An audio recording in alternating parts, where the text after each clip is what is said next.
Partons du constat que nous érigions au rang de leaders d'opinion de nombreuses personnalités qui n'ont pas les connaissances ou capacités pour cela. Nous avons voulu créer une œuvre qui dénonçait la culture du vide.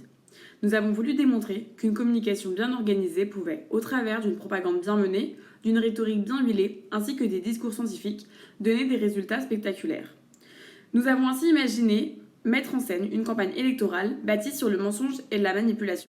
Notre objectif était de démontrer qu'en détournant bien l'information, nous pouvons convaincre de nombreuses personnes.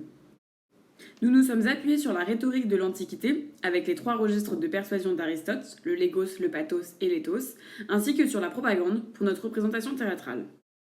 Puisque l'éthos repose sur la crédibilité que l'orateur inspire à l'oratoire, nous avions fait intervenir une scientifique. Pour prouver que notre discours était fondé, nous avions élaboré des calculs mathématiques et pris de vrais articles scientifiques.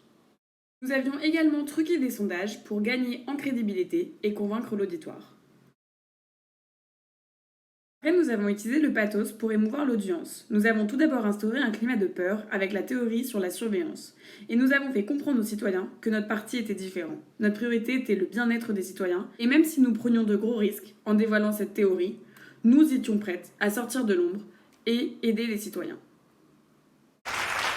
Et c'est cette vérité qui vous rendra votre liberté. Ensemble, soutenons le Parti français de la vérité. Pour finir, nous avons appuyé notre argumentation par des arguments logiques et rationnels, se servant ainsi du logos. Le logos repose sur la clarté du message et nous avons donc réalisé une vidéo de campagne électorale ainsi que des tracts. C'est ainsi, grâce à une communication de masse, en utilisant de nombreux canaux, sur les réseaux sociaux, avec notre influenceuse, au travers de distribution de tracts et de vidéos, que nous avons réussi à paraître crédibles et illustrer les dangers de la propagande. Notre objectif final, comme toute propagande, était d'exercer un pouvoir de fascination qui amènerait les foules à ne plus se poser de questions et voter automatiquement pour notre parti.